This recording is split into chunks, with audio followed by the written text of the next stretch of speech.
Boa noite. É bom a gente poder estar junto, falando de um tema tão importante que é esse tema família. Essa série é uma série que normalmente a gente fala em maio, mas este ano a gente fez a programação e a gente está falando de família agora em junho. Como é importante a gente falar desse tema. Como é importante porque a família é um ambiente que a gente tem de crescer, é um ambiente que a gente tem de amar, mas também muitas vezes é um ambiente em que as feridas da nossa vida, elas são feitas em cada um de nós. Hoje pela manhã o pastor Carlos Macorde falou uma mensagem demais para o coração. Ele falou de raiz, de sonhos e de asas, falando ali da família como um todo. E hoje à noite a gente vai falar sobre filhos, e o tema é falar sobre filho esponja. Não é Bob Esponja, né? É filho esponja. E os filhos são isso mesmo, eles são uma esponja que eles pegam e eles captam e eles sugam tudo o que está acontecendo ali no ambiente. Quando, pelo menos eu, assim, quando eu paro e penso sobre filhos, o primeiro texto que vem à minha mente é o texto de Provérbios 22:6, que diz assim: ensine a criança no caminho em que deve andar, e ainda quando for velho, não se desviará dele. O livro de Provérbios é um livro de sabedoria escrito pelo rei Salomão, e Provérbios ele diz assim, geralmente é isso que acontece, tá bom? Não vai achar que assim, puxa, eu fiz isso e não deu certo, a Bíblia mentiu. Não é isso que ele está dizendo. O que Provérbios fala que assim, normalmente, em sua grande maioria das vezes, ensina a criança no caminho certo. E até quando ela for velha, ela não vai se desviar. É mais ou menos quando a gente fala assim, a pessoa que tem hábitos saudáveis de vida terá vida longa. Mas é verdade absoluta isso? Não necessariamente. Pode ser que sim, pode ser que não, mas em sua grande maioria das vezes é isso o que acontece. Tá joia, a gente sabe esse texto, aprende isso, mas como que eu faço para ensinar os nossos filhos? Como eu faço para eu ensinar o meu filho nesse mundo caótico que a gente vive? E de verdade, assim, né, as redes sociais, o celular, trouxe muita coisa boa, mas também aumentou muito o desafio da gente conseguir ensinar os nossos filhos nos caminhos de Deus. Por quê? Porque tem acesso direto isso neles. Diretamente chega neles, e é muito difícil realmente acompanhar o que está acontecendo. Mas como é que a gente faz para ensinar os nossos filhos? Tem um autor chamado Paul Tripp, ele tem vários assuntos sobre família, sobre criação de filhos e também sobre liderança. Ele é muito bom. E tem um livro chamado Desafio aos Pais. Ele diz o seguinte: o que é sucesso na criação dos filhos? Ele diz o seguinte: olha, esses pais encaram a assustadora verdade de que não têm qualquer poder para produzir coisa alguma em seus filhos. Por essa razão, não associam sua definição de êxito na criação de filhos a uma lista de resultados horizontais. O sucesso da missão dos pais não está antes no que produziram, mas no que fizeram. Deixe-me colocar dessa forma: ter sucesso na criação de filhos não é atingir objetivos que você não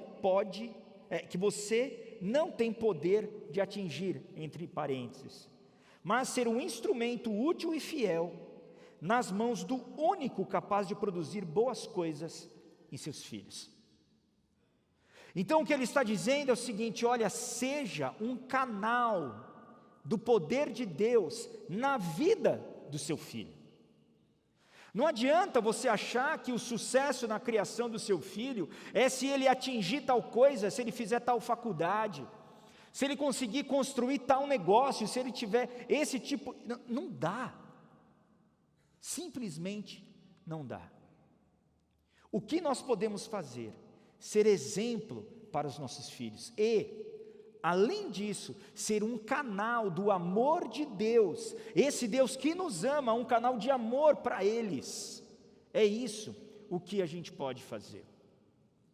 A verdade é que o ambiente em que as crianças crescem, o ambiente em que nós crescemos, as pessoas crescem, eles têm um poder muito grande na formação daquela pessoa.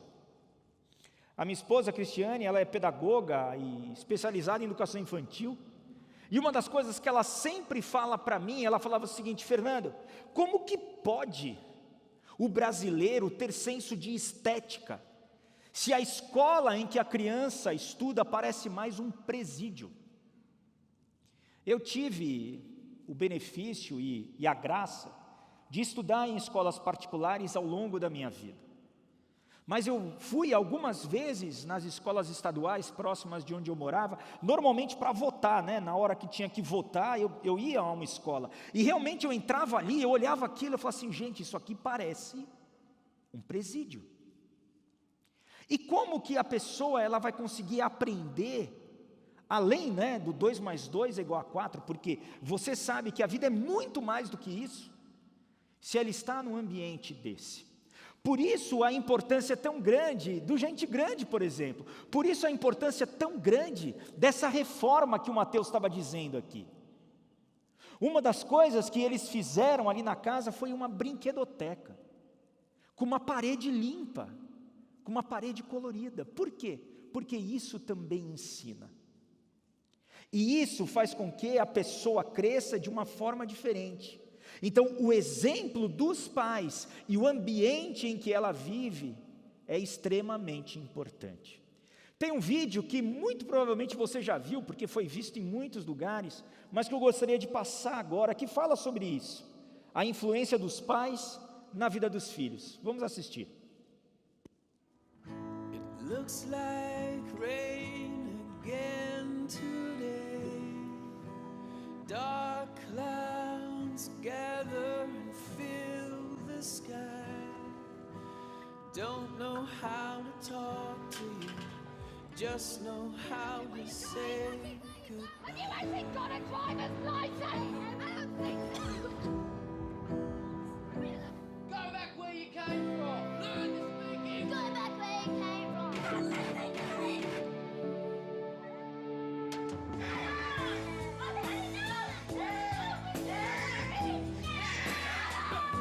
Is that what you think?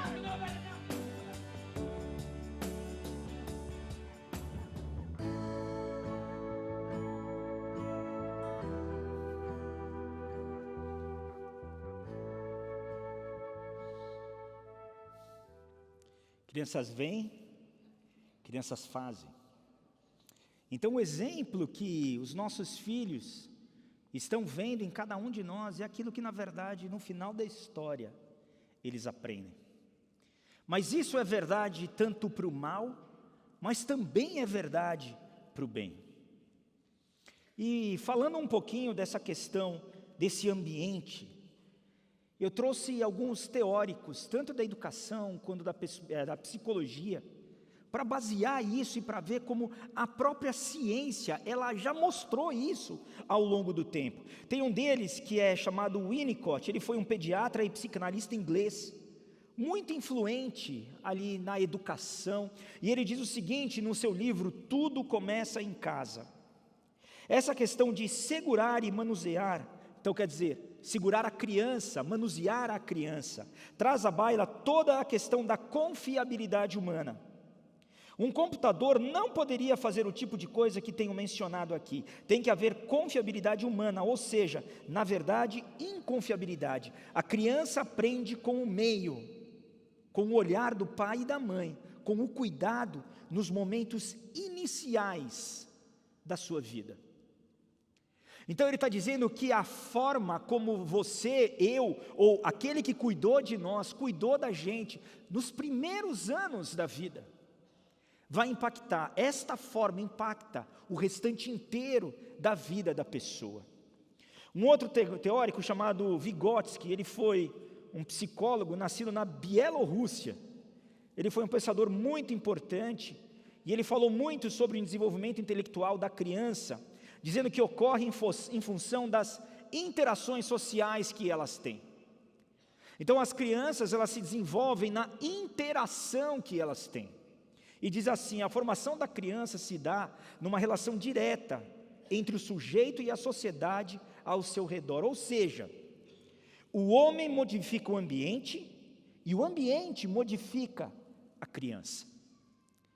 Eu lembro uma vez, eu estava no ensino médio, eu fiz processamento de dados no ensino médio. E teve um professor meu que ele tinha acabado de ter filho, e ele dizia assim: eu tirei minha filha da escola. Eu ficava pagando para ela brincar, ela brinca em casa. E o cara era professor. Olha que tristeza isso. Por quê? O que o Vygotsky aqui está dizendo é que a pessoa muda o ambiente muda a pessoa. Então essa importância desse ambiente e do meio em que a pessoa vive é extremamente importante. E o último que eu queria trazer aqui foi um homem chamado Loris Malaguzzi. Ele foi um italiano que fez um trabalho muito bonito no pós-guerra na Itália. E ele diz o seguinte: uma escuta atenta não só atribui sentido à mensagem, como também confere interesse à pessoa que a emite. Malaguzzi acredita, portanto, que o aprendizado decorre em grande parte do trabalho das próprias crianças, de suas atividades e do uso dos recursos que elas têm. E nesse sentido, as crianças desempenham um papel ativo na construção dos conhecimentos. E o aprendizado se torna um processo autoconstrutivo. Então a criança tem muito dentro dela, e ele diz sobre as 100 linguagens da criança, e é muito interessante essa questão das várias linguagens. Por quê? Porque a criança, ela é muito imaginativa, ela é muito criativa, e muitas vezes o que mata a criatividade dela, o que é? O ambiente que ela vive. É o adulto que olha para ela e diz: isso não existe, isso não acontece. E são os exemplos dados, muitas vezes, no ambiente em que ela vive, que é realmente prejudicial na vida dela. Mas o inverso também é verdadeiro. Eu me cobro muito se eu vou conseguir dar aquilo que as minhas filhas realmente precisam. Eu tenho um grande amigo meu que ele se cobra muito, dizendo: puxa, o que os meus pais me deram foi muito mais do que eu consigo dar para os meus filhos. Mas o que realmente eles precisam? Eles precisam de um grande exemplo de Deus na vida deles. E aqui eu gostaria de trazer a história de Abraão e de Isaac. Abraão foi o pai ali do povo judeu, Isaac, o grande filho da promessa dele. Abraão é dito como o pai da fé, mas eu queria trazer aqui na verdade são dois eventos da vida de Abraão, que não são eventos tão legais assim. E isso mostra para a gente uma coisa muito interessante da Bíblia. Sabe quem é o grande herói da Bíblia? Deus. É Cristo. A Bíblia, a história da Bíblia tem a ver com Ele e não conosco. Então quando a gente olha assim, os heróis da fé, na verdade não foi a Bíblia que falou que são os heróis da fé.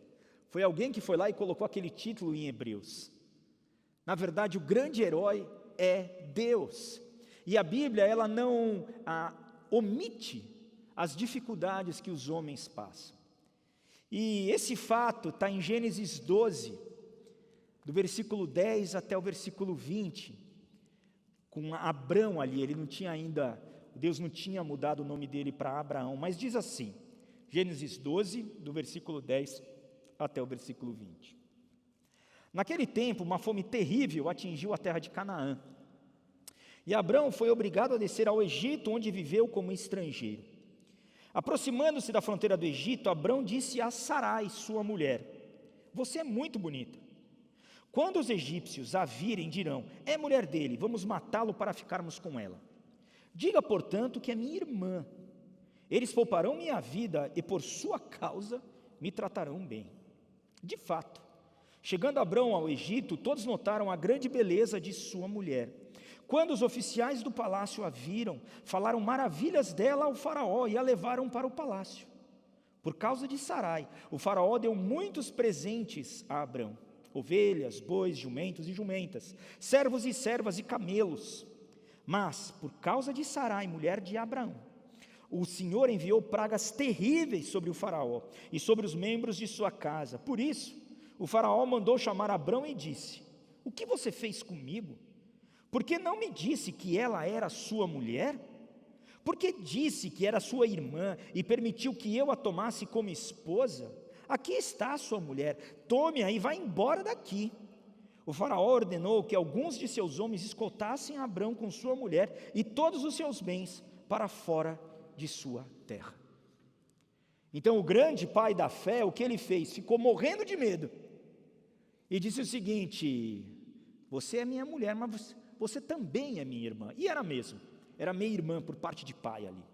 Então vamos dar um jeito aqui para resolver isso. Agora pare e pensa, o que foi que Abrão fez com a mulher dele? Ele deu a mulher dele para uma outra pessoa ficar com ela. E aí? Estava certo isso? Claro que não. E você para e pensa, como é que Abrão, esse grande patriarca, pôde fazer isso? Ali faltou fé, faltou um monte de coisa para ele. Mas sabe o que é o pior da história? Não é só isso, não é só uma vez que ele faz.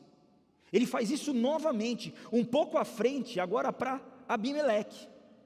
Em Abimeleque, Deus já tinha mudado o nome dele de Abrão para Abraão.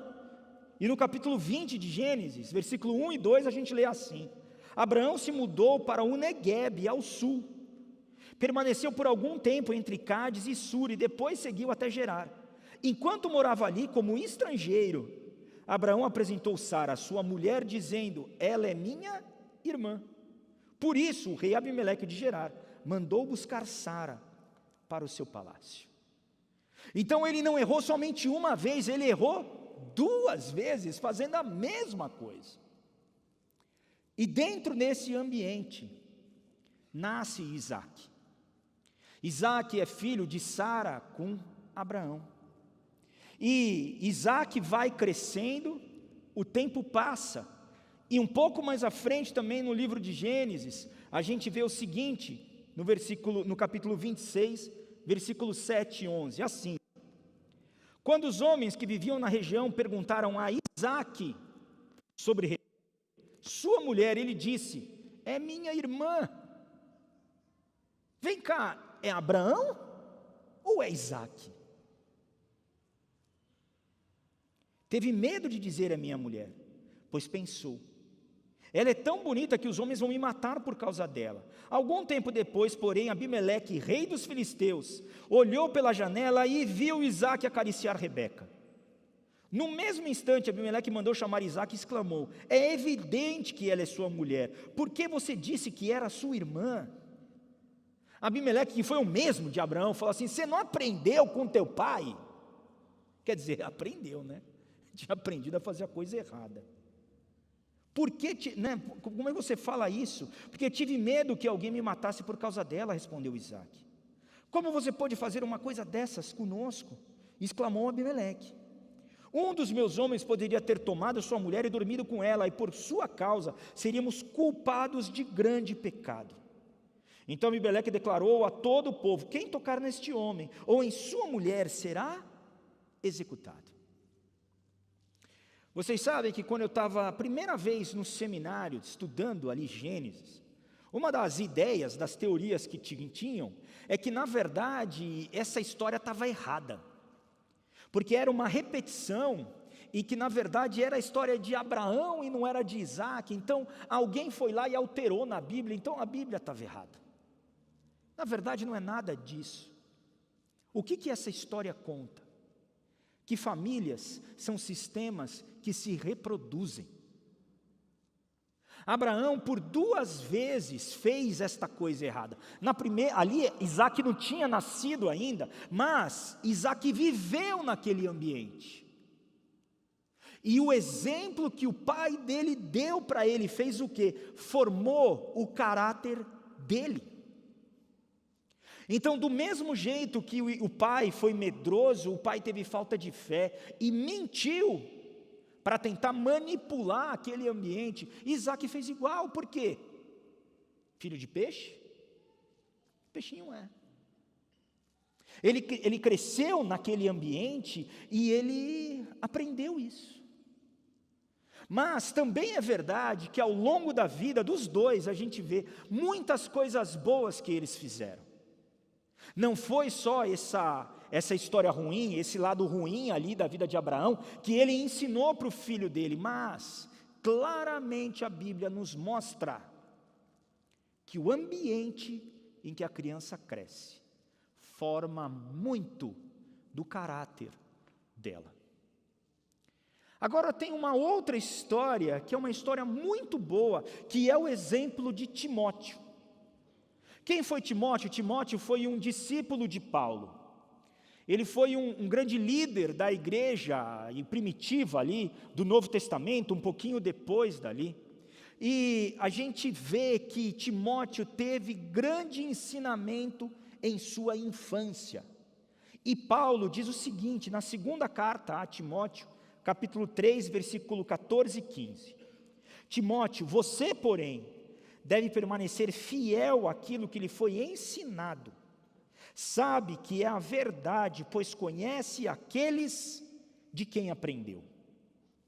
E é interessante que Paulo está dizendo, olha, Timóteo, você sabe que aquilo que você aprendeu é bom, você sabe que aquilo que você aprendeu é a verdade, por quê? Porque você conhece quem te ensinou. E a lógica do texto, pelo menos para mim, quando eu leio, parece que vai dizer o seguinte, olha, você aprendeu de mim, você sabe que eu, Paulo, sou apóstolo, sou mestre, eu ensinei para você, então você sabe que aquilo é verdade. Mas não é isso que Paulo diz, olha o que ele diz. Desde a infância lhe foram ensinadas as sagradas escrituras, que lhe deram sabedoria para receber a salvação que vem da fé em Cristo Jesus. E um pouquinho antes, no capítulo 1, versículo 5, ele diz assim, lembro-me de sua fé sincera, como era a de sua avó, Lóide, e de sua mãe, Eunice. E sei que em você essa mesma fé continua firme. Então, quem foi que ensinou para Timóteo a verdade de Deus? A sua mãe, Eunice, e a sua avó, Lóide. Então, diferente ali da vida de Isaac, o que a gente vê na vida de Timóteo? Que os exemplos dados pelos seus pais, ali pela avó e pela mãe, o pai dele nem aparece aqui, foram exemplos de fé e exemplos que mostraram para ele o que era a verdade. E Paulo fala para ele, fica firme naquilo que você aprendeu desde pequeno. E aqui eu sou muito grato a Deus, porque eu fui muito ensinado pelos meus pais. Eu já contei essa história aqui uma vez, mas eu me lembro de uma vez eu estava conversando com a minha mãe, reclamando da vida, estava falando de alguém lá tal, e minha mãe chegou e eu estava falando que o pai de um amigo meu era omisso, não falava, tal, ficava quieto, e minha mãe chegou para mim e falou assim, Fernando, qual que é a diferença do pai dele e do seu pai? Eu olhei para ela e falei assim, mãe, a grande diferença é que quando a coisa aperta, o meu pai ora. Então, eu aprendi muito da fé que eu tenho dentro da minha casa. Muito menos pelos cultinhos que foram feitos, mas muito mais pelo exemplo que foi dado. E como esse exemplo é importante para a criação e formação dos filhos.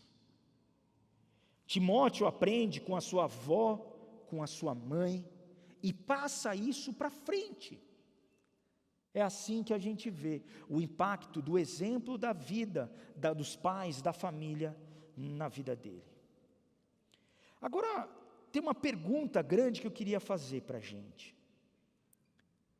Nós sempre seguimos alguém. Sempre há um exemplo na frente que a gente segue.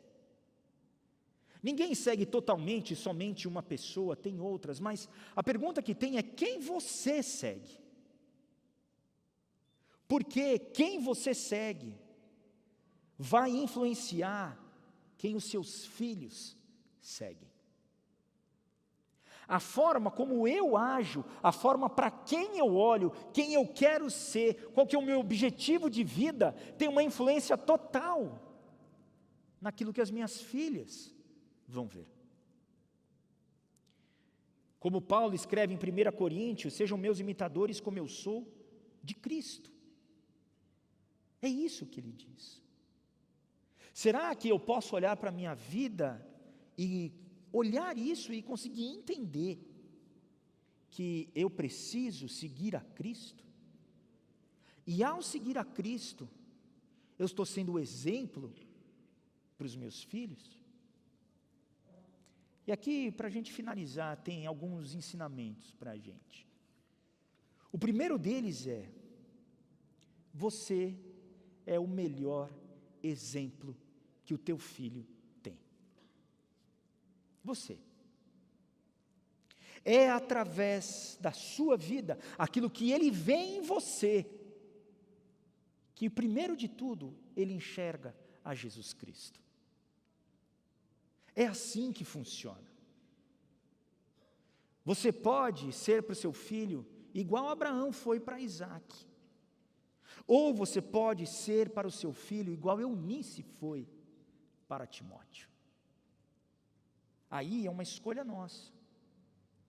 Com certeza Eunice errou, com certeza teve problema, mas quando erra, o que a gente faz? A gente pede perdão e continua.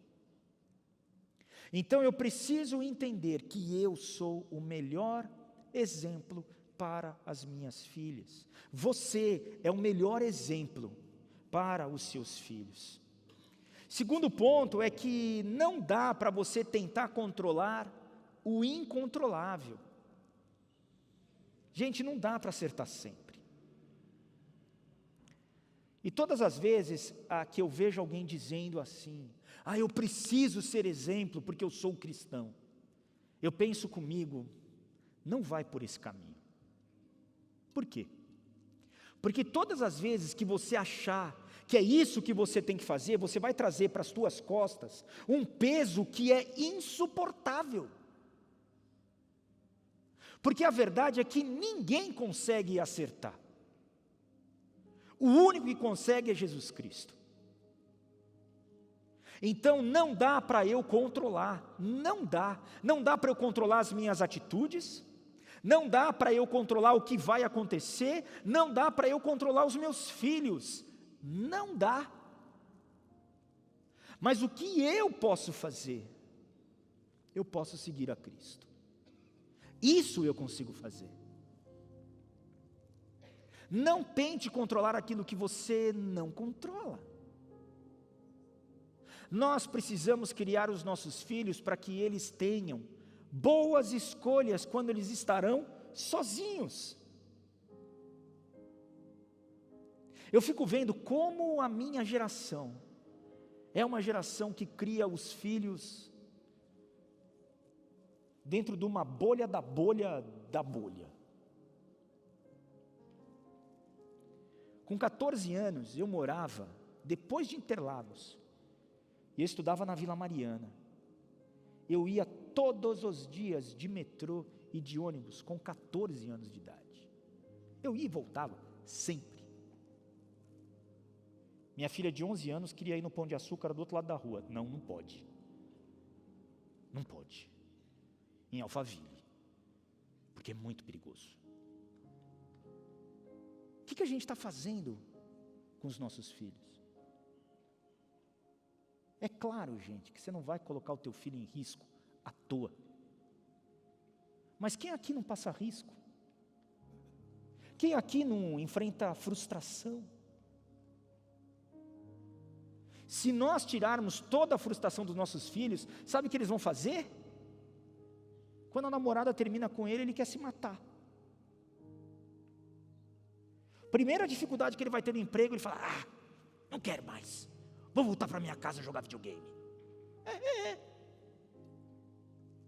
É isso que acontece. Eles precisam ter musculatura, eles precisam criar força. Claro que dá medo, quem não tem medo? Eu tenho. Tenho, claro que tenho. Mas não dá para controlar o incontrolável. nós precisamos entregar os nossos filhos para Deus. Precisamos. E acreditar que Deus vai cuidar deles, do mesmo jeito que cuidou de você. Claro que dá medo, mas não tem como controlar o incontrolável. Da mesma forma como Jesus Cristo cuida de cada um de nós, Ele vai cuidar dos nossos filhos. Terceiro ponto é: valorize o seu filho e dê o seu melhor a ele. Cada um é de um jeito. Cada um é único e foi criado por Deus. Muitas vezes os pais colocam expectativas nos seus filhos, que são expectativas que eles não querem. É tão melhor quando uma pessoa consegue trabalhar com aquilo que ela é boa. É tão melhor quando ela consegue desenvolver aquilo que ela é boa. Quantas vezes a gente não vê frustrações na nossa vida porque não nos deixaram fazer aquilo que a gente queria?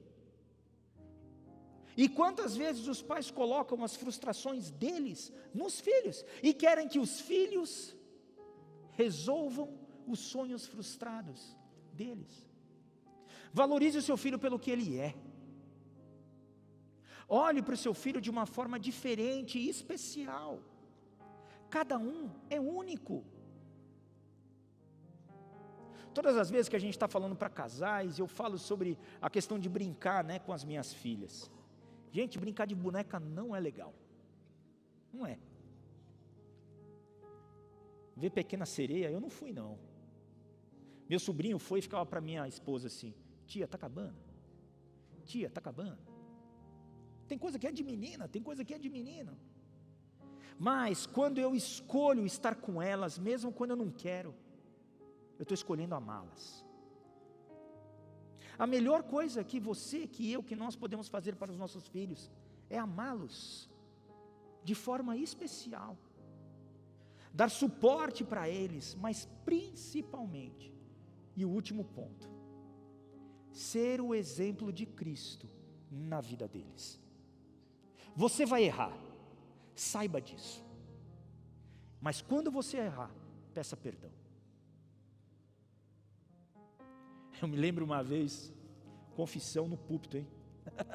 Eu estava dirigindo, eu fiquei nervoso no trânsito, e daí eu botei o dedo para fora assim, A Maria estava logo atrás.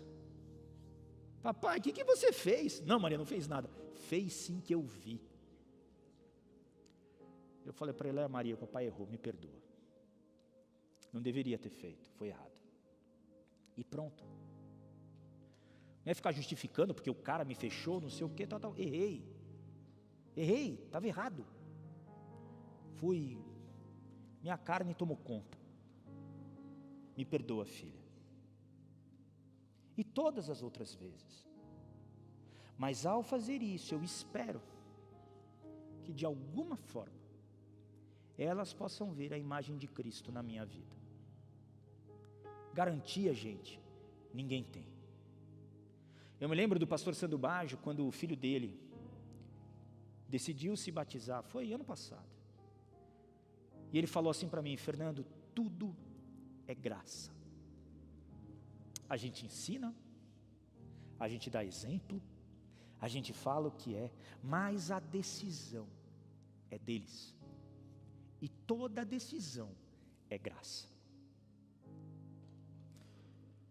A primeira vez que eu ouvi sobre um pai falando dessa questão de entregar o filho nas mãos de Deus foi numa palestra.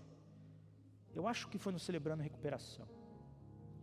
O filho desse homem, ele era usuário de drogas. E o filho tinha por volta de uns 18, 19 anos. E o pai chegou e disse o seguinte: eu precisei entregar a vida do meu filho nas mãos de Deus, porque eu estava quase morrendo. Eu não dormia, eu estava totalmente quebrado. Mas ao fazer isso, eu precisei aceitar a possibilidade que o meu filho poderia morrer. Porque se você mexe com droga, você mexe com morte. Ele podia morrer de uma overdose, ele podia morrer no traficante, ele podia morrer na polícia, na hora que ele estava pegando uma droga, podia. Dirigindo um carro embriagado, e podia. Mas ele falou, ao fazer isso, eu consegui dormir, e eu consegui descansar. Claro, gente, isso é um caso extremo, e eu peço a Deus que eu nunca precise passar por uma decisão dessa. Mas da mesma forma que esse pai precisou entregar os filhos para Deus, eu e você precisamos fazer isso. Precisamos entender que nós somos canal de Cristo, mas a decisão é deles.